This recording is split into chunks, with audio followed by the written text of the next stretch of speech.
ब्रह्मा जी बोले, हे नारद, जब मेना इतनी हठपूर्वक यह सब कह रही थीं, तभी पार्वती स्वयं वहां आ गईं और मधुर वचनों में बोलने लगी।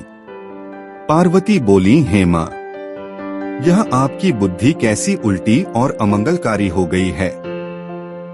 आप जैसी धर्मपरायण स्त्री, जो हमेशा धर्म का पालन करती रही हैं, आज स्वयं धर्म का त्याग क्यों कर रही हैं? ये भगवान रुद्र सबसे श्रेष्ठ हैं, ये साक्षात ईश्वर हैं, जो सृष्टि के कर्ता हैं, ये ही शंभु हैं, ये अत्यंत सुंदर स्वरूप वाले, सुख प्रदान करने वाले हैं, और सभी वेदों तथा श्रुतियों में जिनका गुणगान किया गया है। हे माँ, ये ही भगवान महेश हैं, जो कल्याणकारी हैं, सारे देवताओं के स्वामी और पूर्णतः स्वतंत्र हैं। इनके अनेक रूप और नाम हैं, और स्वयं ब्रह्मा एवं विष्णु जैसे देवता भी उनकी सेवा करते हैं। ये ही संपूर्ण सृष्टि के कर्ता, संहारक और आधारभूत तत्व हैं। ये ही त्रिदेवों के अधिपति, विकार रहित, अविनाशी और सनातन हैं। इनके कारण ही सभी देवता आपके द्वार पर दास भाव से उत्सव पूर्वक उपस्थित हुए हैं। अब सोचिए, इससे बड़ा सौभाग्य और क्या हो सकता है। इसलिए हे माता, कृपया उठिए और अपने जीवन को सफल बनाइए। आप मुझे इन भगवान शंकर के लिए अर्पित कीजिए और अपने गृहस्थ जीवन को भी सार्थक बनाइए। हे जननी, आज आप मुझे परमेश्वर शंकर के लिए समर्पित कीजिए। मैं आपसे प्रार्थना कर रही हूँ, कृपया मेरी इस विनती को स्वीकार कीजिए। पार्वती बोली, हे माँ, यदि आपने मुझे भगवान शिव को नहीं सौंपा, तो मैं किसी भी अन्य पुरुष को पति रूप में कभी स्वीकार नहीं करूंगी, जो ठगने वाला हो। हे माता, मैंने मन, वचन और कर्म से स्वयं भगवान शिव को पति रूप में स्वीकार कर लिया है। अब आप जैसा उचित समझें वैसा कीजिए। ब्रह्मा जी बोले, हे नारद, पार्वती के इस अटल और दृढ़ निश्चय युक्त वचन को सुनकर पर्वतराज हिमवान की पत्नी मेना अत्यंत क्रोधित हो गई। मेना बोली, इस दुष्ट पार्वती ने यह कैसा भयानक और दुर्भाग्यपूर्ण वर चुना है। जिस शंकर को यह वर रूप में चाहती है, उसकी न कोई माँ है, न कोई पिता, न उसका कोई भाई है, और न ही वह किसी सम्मानित गोत्र या कुल में जन्मा है। न तो वह देखने में सुंदर है, न उसमें कोई चतुराई या व्यवहार कुशलता है। उसके पास न कोई घर है, न पहनने योग्य वस्त्र, और न ही कोई आभूषण। उसे न कोई साथी मिला है, न ही कोई अच्छा वाहन है। उसकी उम्र भी विवाह के योग्य नहीं लगती।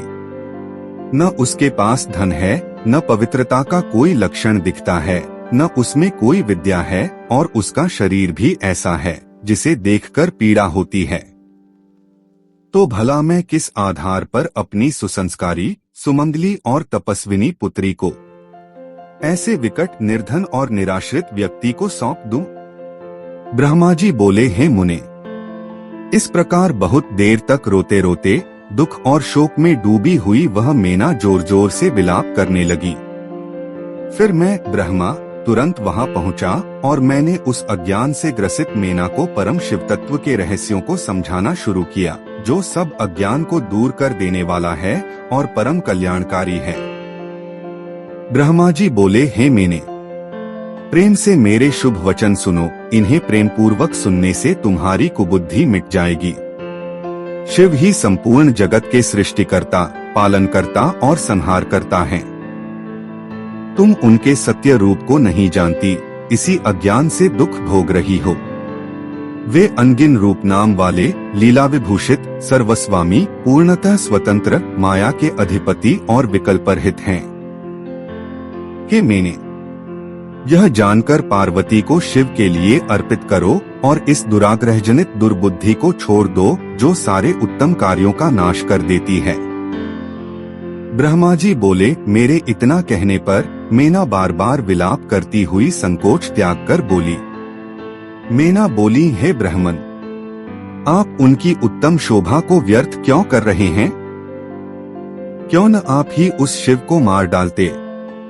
उसे शिव को दे दो, ऐसी बात मत कहिए। मैं अपनी प्राणप्रिय पुत्री को शिव के लिए नहीं दूंगी। ब्रह्मा जी बोले। तभी सनक आदि सिद्धजन वहां आए और स्नेहपूर्वक मेना से बोले। सिद्ध बोले, वे स्वयं परमात्मा शिव हैं, परम सुख के दाता। उन्हें प्रसन्न कर आपकी पुत्री को प्रत्यक्ष दर्शन और अनुग्रह प्राप्त हुआ है। ब्रह्मा जी बोले। पर मेना फिर रो रो कर बोली कि भयानक रूप वाले शंकर को वह कन्या नहीं देंगी। हे सिद्धो, तुम सब क्यों छलपूर्वक उसकी अनुपम शोभा को व्यर्थ करने पर तुले हो? उनका ऐसा अटल हठ सुनकर मैं चकित रह गया। देवता, सिद्ध, ऋषि और मनुष्य सभी आश्चर्य में पड़ गए। उसी समय मेना का यह महान दुराग्रह सुनकर शिव के प्रिय सखा भगवान विष्णु शीघ्र वहां आ पहुँचे और बोलने लगे। विष्णु जी बोले, हे मेना, आप पितरों की प्रिय मन से उत्पन्न कन्या हैं, श्रेष्ठ गुणों से संपन्न हैं और साक्षात हिमालय महाराज की धर्मपत्नी हैं। आपका ब्राह्मण कुल अत्यंत पवित्र है और आपके सहयोगी भी धर्मनिष्ठ हैं, इसलिए आप संसार में धन्य हैं। इससे अधिक मैं आपकी प्रशंसा क्या करूं? आप स्वयं धर्म की आधारशिला हैं, फिर आप धर्म का परित्याग क्यों कर रही हैं? आप स्वयं विचार कीजिए, क्या सभी देवता, ब्रह्मा जी, ऋषिगण और मैं स्वयं सबके सब व्यर्थ ही आपके विरोध में कह रहे हैं? आप शिवजी को नहीं पहचानती। वे निर्गुण भी हैं और सगुण भी। उनके रूप को देखना कठिन है, पर वे सौंदर्य के परम आदर्श भी हैं। वे सज्जनों की शरण देने वाले हैं और समस्त प्राणियों के पूज्य हैं।